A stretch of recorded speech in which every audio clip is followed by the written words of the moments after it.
Hi guys, I'm going to do a digital painting for you. I'm going to try to make it quick because I know that you have your own to do, and digital painting can take time, and I want you to have as much time to work on your own as possible. So I'm going to try to keep this short and sweet, but help you see some of the different things you can do. So I'm going to start by creating new. I'm going to go with print. I will start with letter, although I will probably change the height to 14, and of course turn it into a landscape since that's what I want. But I want it a little bit larger. I don't want it that typical 8.5 by 11 size. I think that's too small.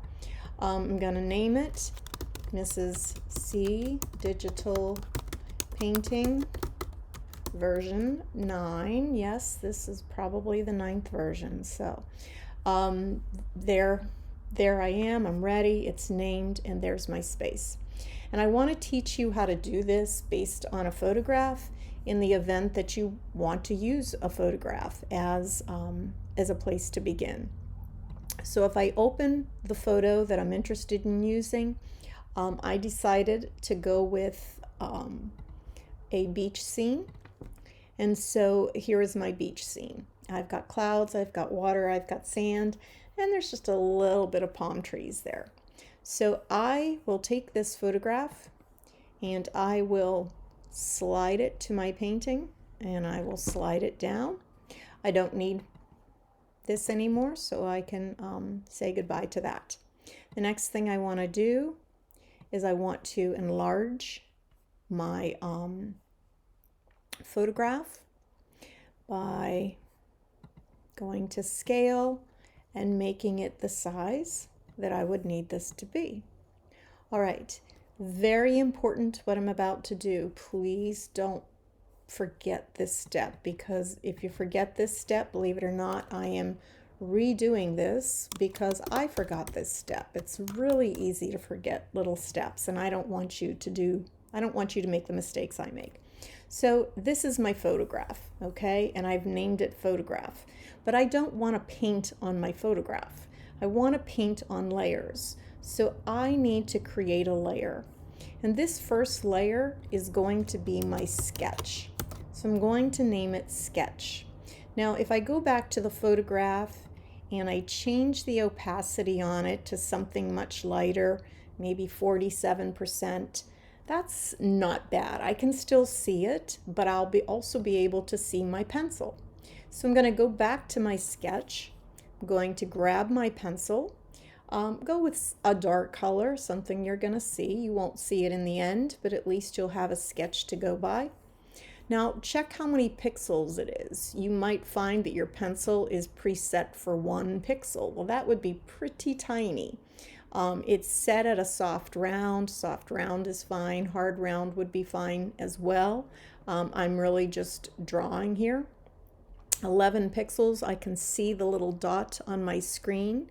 That's probably going to be okay, but if you really want to see it a little bit better, then go larger. Now I have it at 19 pixels. All right, so ready to draw.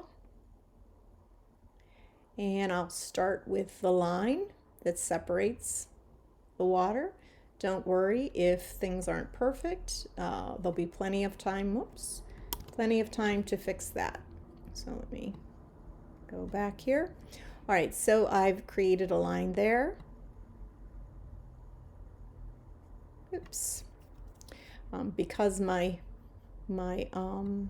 mouse ends at a certain point, I tend to get those little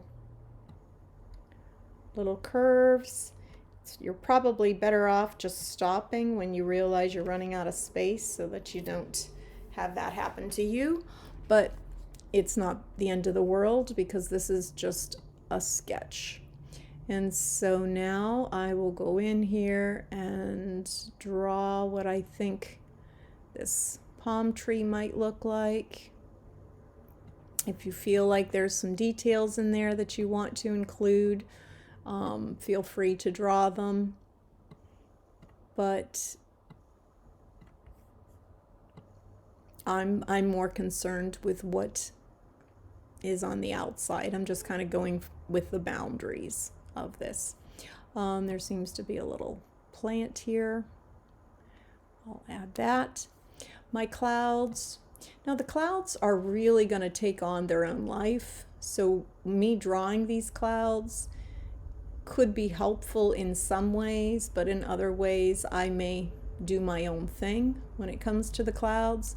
But I'll go ahead and at least have a general feel for what these clouds are doing. I would pay attention to changes in color. It isn't such a big deal with the sketch of it because we're going to be going back in and we're going to be putting color down, but it does help to separate things out a little bit. So this is all under sketch. Please just remember that. If you are currently drawing on your photograph, you want to stop and you want to start again. You need to be drawing on a layer, okay? A layer for everything. Then that way, any mistake, it's only on that one layer. It's not going to have any impact on the whole thing. I'm going to other places where I see there's changes in color. This will help me kind of recognize where I want to pick up colors. I'll be using my dropper tool to pick up some of these colors, and if nothing else, even if my sky doesn't look exactly like this when I'm done, I will at least have a lot of the same colors that I see in this photograph. There are some areas here that kind of change color a little bit, so I'll just go in and do that. But for the most part, that's good enough. Okay, so now my photograph, my need for it has now changed. My original need for this photograph, and I might just draw a line right, oops, did it again, right there. I might also draw a line right there because there's this area where there's almost like a combination of sand and water. So in that area, I'm probably going to want to mix colors a little bit. All right, and then of course the sand sort of changes here as well. And again, every time I get to the end of my mouse, I get those little dips. But this is only to help me with placement, so I'm not really that concerned. Okay, so now my photograph has a different purpose. The original purpose of the photograph was possibly to trace it, if you think that that's how you want to do your painting. Now what I want to do with my photograph, I'm going to bring it up to the top now.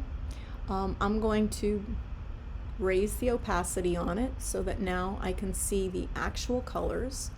I'm going to go to edit, I'm going to go to transform, I'm going to go to scale, and now I'm going to bring this down, okay? And I'm going to just set it right here because I'll be starting with my sky. And so why do I still want this photograph? Because now I want to match colors. And in order to match colors, I'll be using my eyedrop tool. All right, again, look and see where you are. I'm on photograph.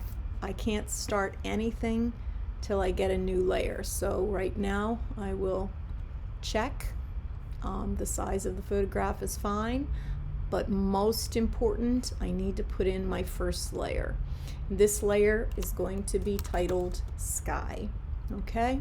And so once I have the sky, I can get started.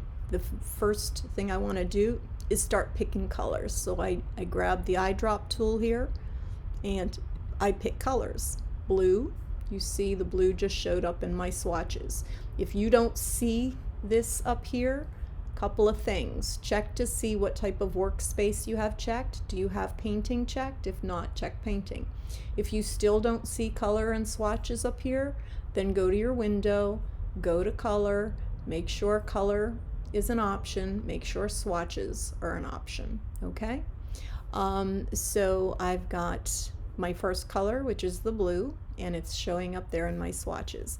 But I'm not going to start painting till I've picked out a few colors here. So I've got the deep purple, I've got kind of a lighter purple over here. I've got sort of some light tones in this area, more of a white here.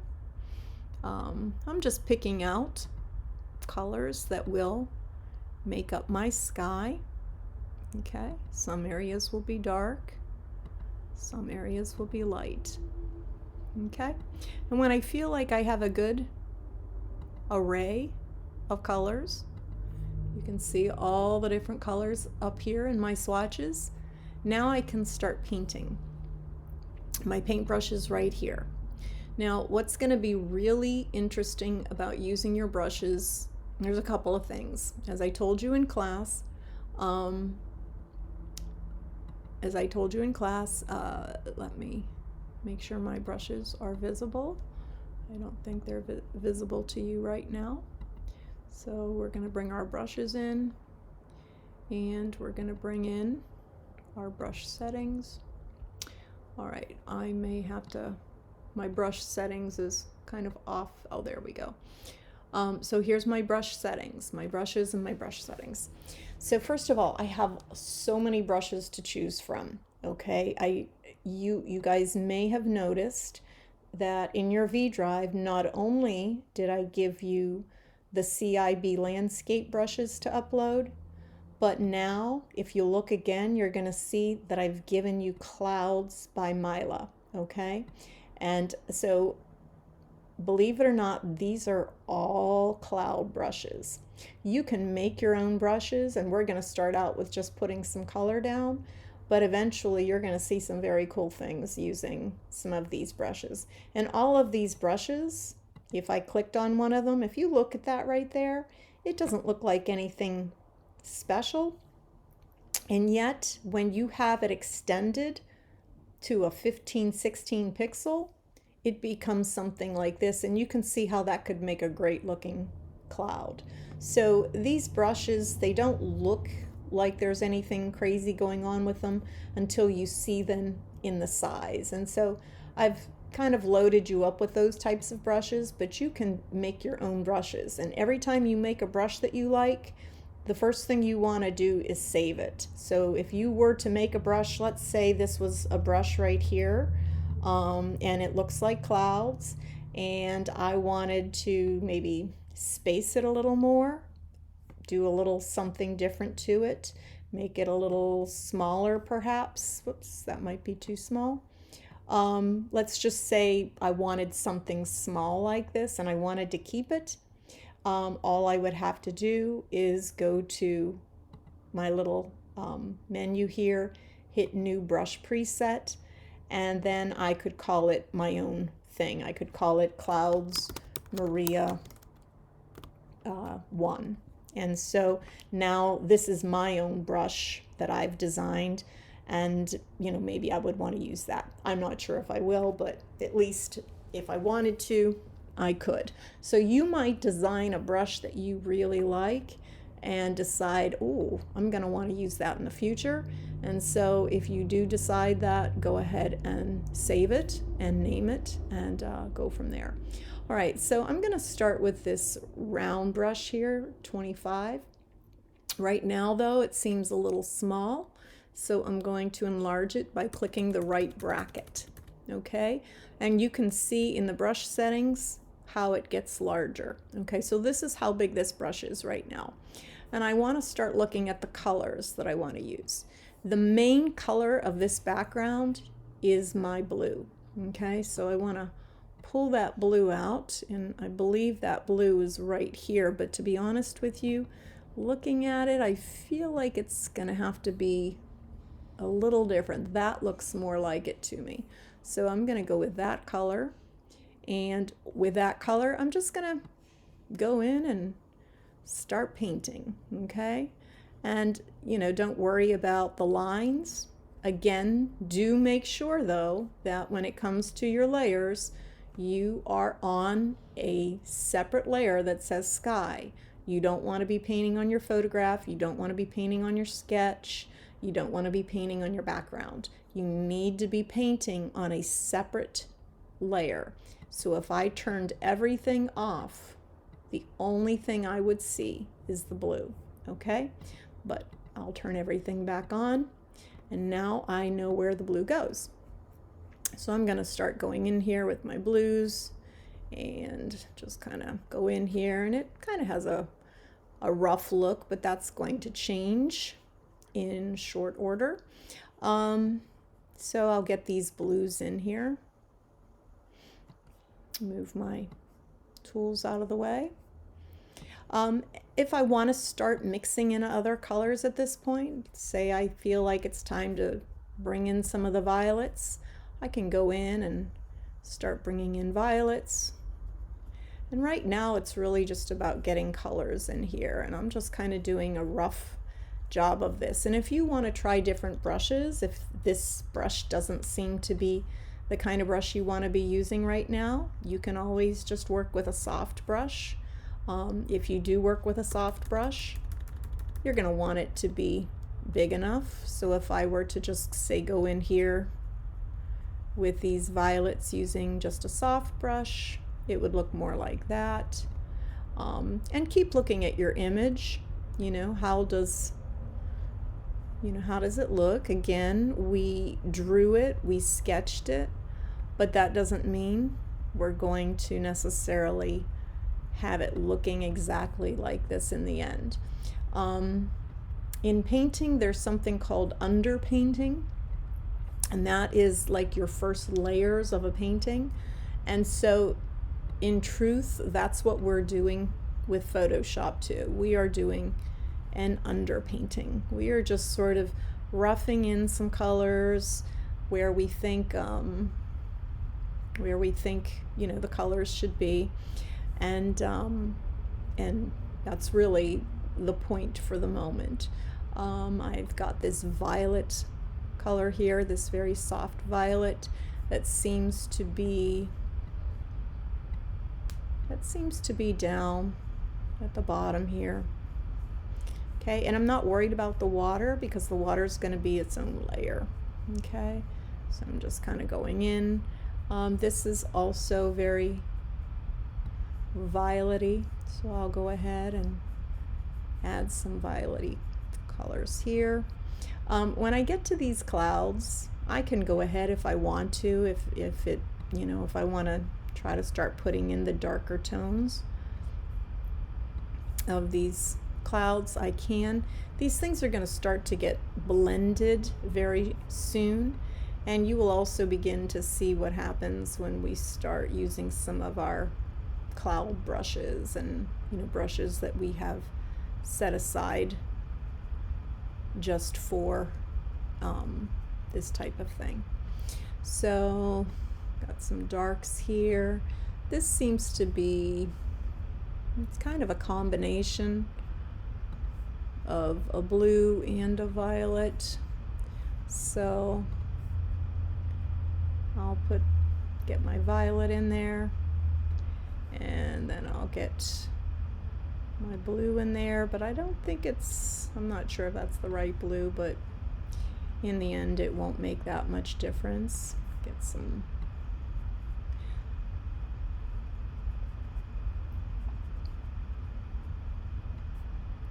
And so once you have some colors in, and I actually want to have color behind these clouds anyway.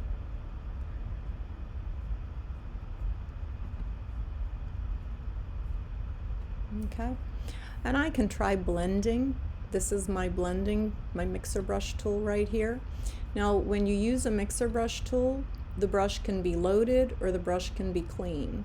If the brush is clean, and I'm going to enlarge it, and I'm not quite sure what brush I have here, but it's going to mix the colors, but as you mix it begins to pick up the other colors. So if you want it to mix a lot, then you're gonna be here.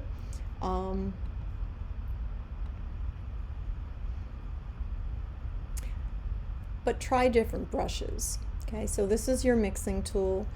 Try different brushes for mixing. See what you like. What you're going to find is that when you click on different brushes, Some are going to be designated for blending, and some are going to be designated for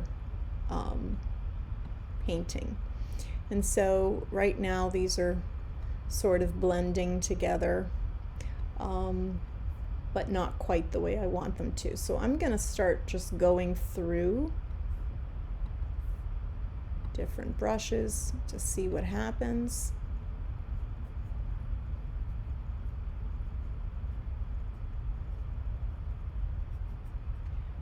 Okay. All right.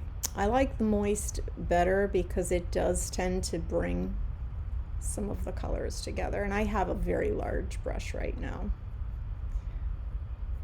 And I'm not really worried about the fact that colors are mixing in, but if you want a clean brush, just hit clean brush, and then that way you won't get whatever the color was that was there. And it tends to want to pick up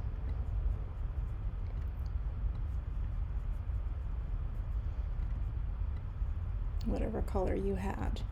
So I'm starting to cover my original drawing. I'm not seeing it as much anymore.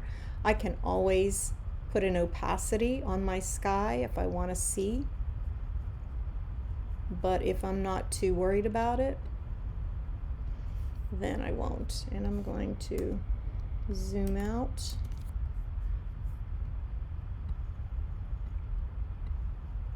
And right now it's just looking kind of ordinary. There's not like anything special happening with it yet, but it'll get there.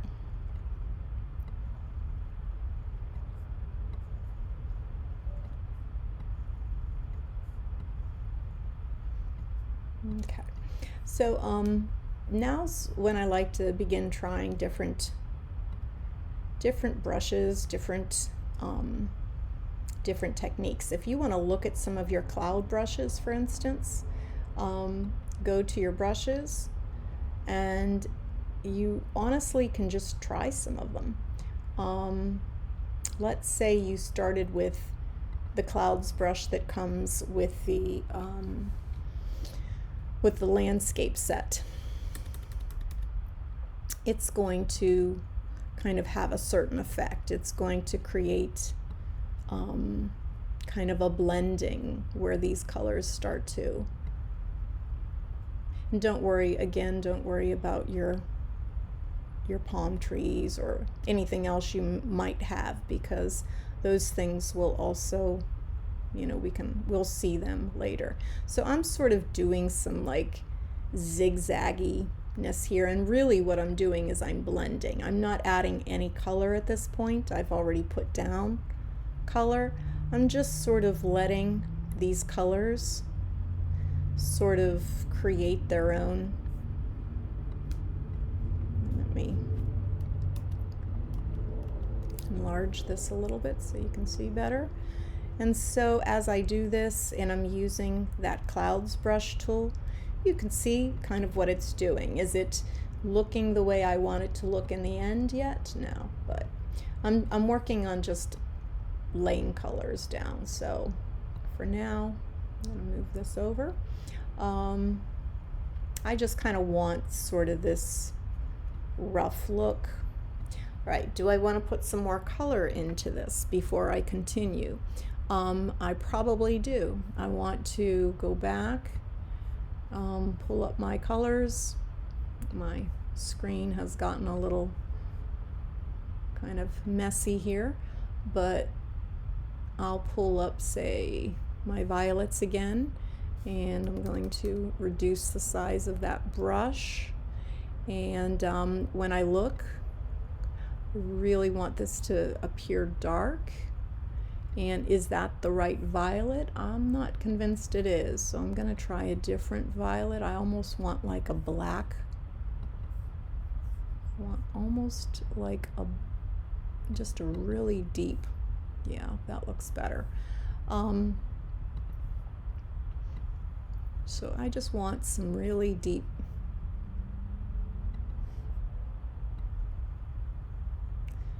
violets in here. and they'll blend out too.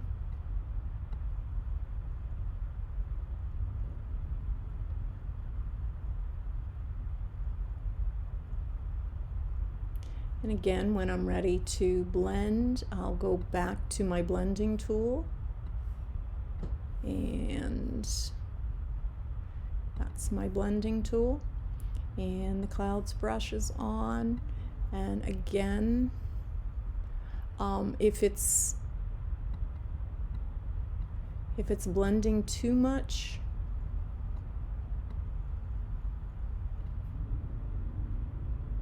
I can reduce the load on it. Whoops.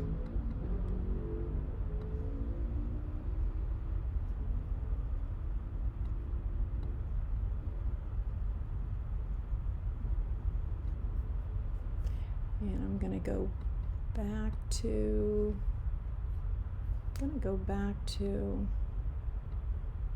just a soft round brush for blending.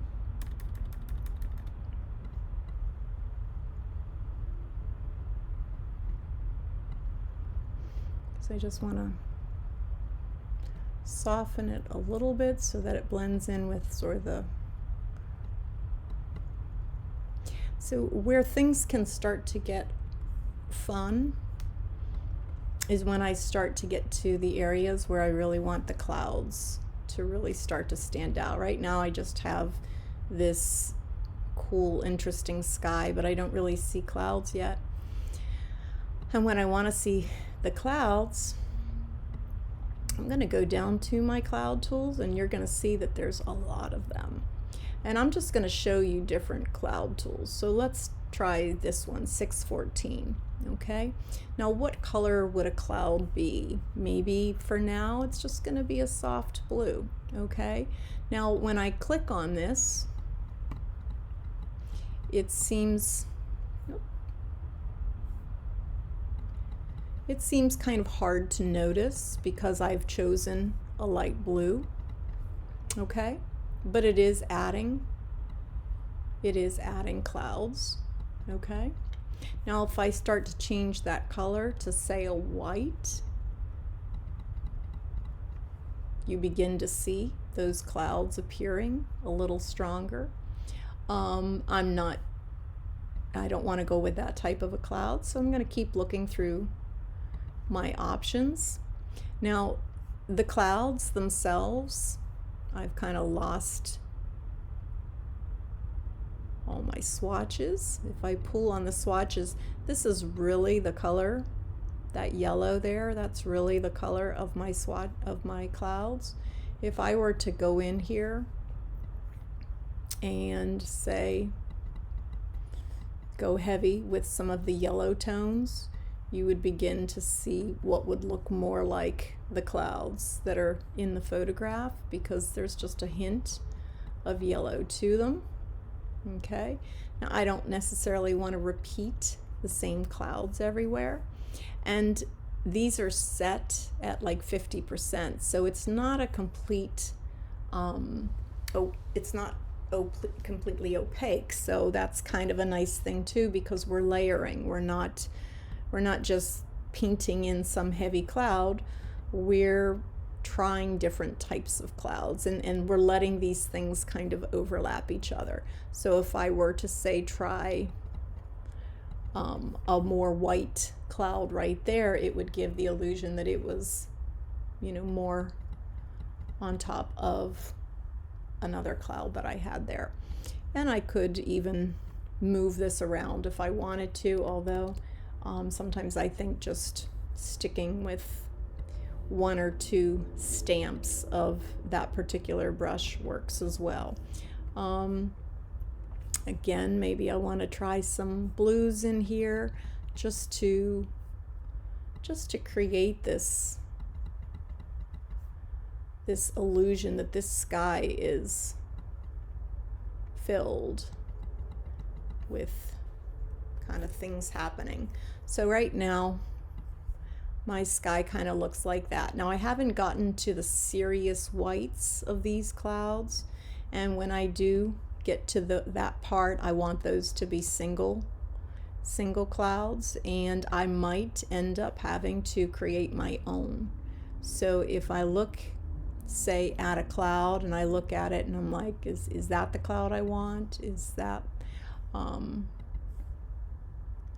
a cloud like this could possibly work, but I might change the shape and those various things that I can. Let me get rid of my cloning tool here. I only want my brushes, and I want my brush settings.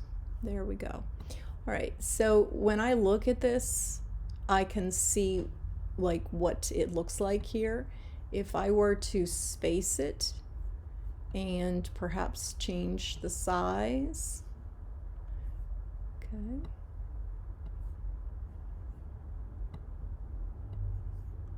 I might get something that interests me more. Okay, and let's just say I went with something like that, and I did want it to be very opaque. I could certainly, you know, have that be more opaque than it currently appears.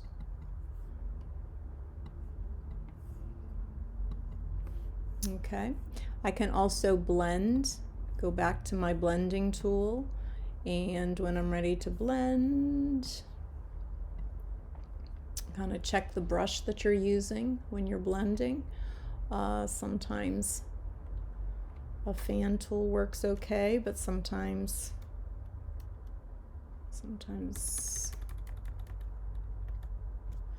we'll see. I might just do a little blending kind of at the bottom so that it still has sort of a soft look to it, but the top can retain its kind of its crispness. I can keep adding color. Okay, that's another thing that we do. We want to keep layering colors. So if I feel like I'm starting to lose some of the violets that I want, I can go back and find those colors and bring those back in. Make sure I've got the brush selected.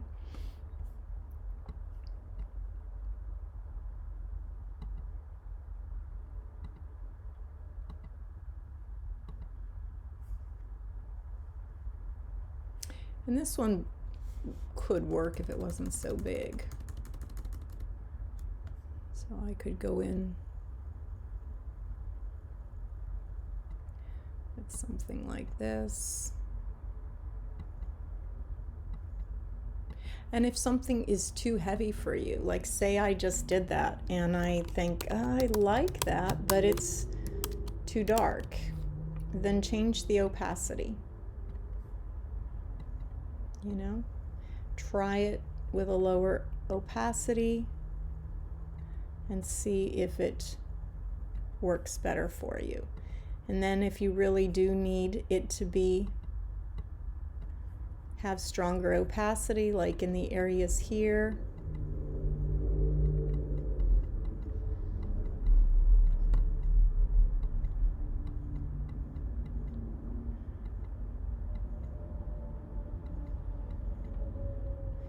and then the brush can get smaller. And then I might take my blending tool again and just sort of try to soften things a little bit so that nothing seems too rigid.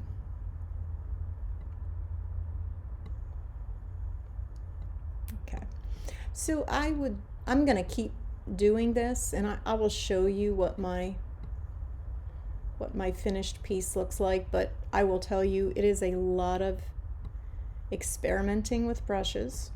Okay, it's a lot of experimenting with colors.